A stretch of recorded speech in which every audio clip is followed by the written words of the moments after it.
Alright, welcome back guys to the RC Genius. Today I'm going to be going over how to replace your steering servo on your Traxxas TRX-4. During the filming of my latest video that I did with the TRX-4, where I went out and kind of just did some crawling as a cinematic video, unfortunately my steering servo died in the middle of making that video.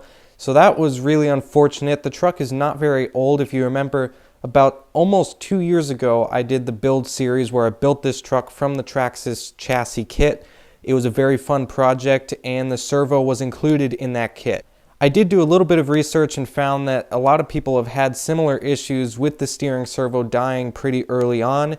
Unfortunately, this is the earliest I've ever had a steering servo blow out. Usually on my other trucks that I use Traxxas servos on, they last a lot longer. The first thing you need to do to get the truck ready to replace the servo is make it a little bit more accessible. This includes removing the receiver box cover as well as the receiver box wire cover that goes on the edge. You also need to remove the front body post because this will get in the way as well. Lastly, the other thing you will need to do is remove the main steering linkage that is directly attached to the servo horn. With the 4 screws removed from the servo, now I can start to pull it out. As you can see, I've removed the servo horn already. That's pretty easy to do. You're going to want to remove the wire and then dig into the receiver box and find the plug that is plugged into channel number 1. Now looking at the receiver box, you'll notice that there are actually 2 channel 1s. You're going to want to remove the plug that is in the channel 1 that is not closest to the edge of the receiver box. This is the farthest number 1 plug. This is where my light kit is plugged in. What you're going to want to do is pull the one that's on the inside of channel 1, so closer towards channel 2, and that will be your servo. Now you just need to pull the wire out from the receiver box. With the old servo removed, I'm going to now bring in my new steering servo. The new steering servo that I went with for this truck is actually a servo that I got on Amazon. I've gotten several of these because they're actually very affordable, and so far I've never had an issue with one of them. I will be sure to leave a link in the description so that you guys can check them out. They're about $15. They're great. They are metal gears, they are water sealed, and they have aluminum servo horns. This is really cool, and the servo horns actually are secured with 3 screws versus just 1 that comes stock on the TRX-4. This aluminum servo horn is definitely an upgrade, and I highly recommend it. Now, one of the biggest recommendations that I can make is to plug the servo into the receiver box first and turn the truck on to center the steering servo. I already did this, so now I've got the servo horn attached properly. The next thing you're going to do is you're going to want to make sure that you turn the servo manually, so that way the servo horn is kind of in the same direction as the servo. This will make it a lot easier for you to fit the servo into its position without actually having to open the truck up any further.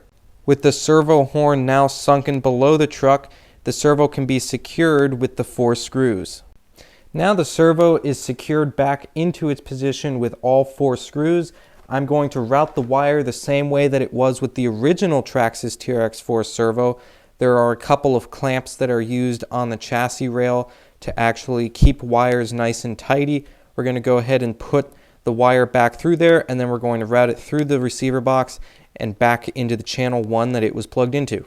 Be sure to put the plug in the correct orientation. The white signal wire should be in line with all of the other plugs that are in your receiver box. The next thing we're going to do is put a battery in the truck and turn it on, so that way the steering servo goes back to center and we can actually hook up the steering linkage. The truck is on now and the servo has centered itself, so now we're going to turn the truck back off.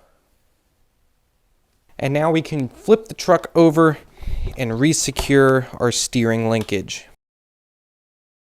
With the servo horn now attached to the steering linkage, we can go ahead and power the truck up one more time and test that the steering works. I recommend doing this before you close up the receiver box, so that way if anything needs to be changed, you can still access the plugs themselves before you close everything up. And as you can see, it's working great. This servo I really like because it's actually very strong and it's very smooth. It's a lot quieter than the stock servo, and it has a great turning speed. As you can see, It's very touchy, but not too touchy. It's got great angle. I highly recommend this servo. Once again, the link will be in the description. Now that the truck is working again, we can close up the receiver box. I want to stress the fact that the rubber gasket that is around the edge of the receiver box is properly seated in its position. If it is not, you risk that water gets into your receiver box and that can damage the electronics that are inside. So be sure that the gasket is properly sealed before you put the cap back on. After the receiver box covers are put back on, the last thing that you need to do is put the body mount back on the front of the truck. And just like that, the servo is now replaced. Replacing a steering servo on any RC vehicle is really not that big of a task for some people who don't know how to do it. I hope that this video served you well. The new servo is going to work great on this truck. I do have it turned on right now so you guys can see one more time. It's very responsive. It feels very powerful. You might have noticed that I also painted the tires on this truck. They look pretty good. And that's going to do it.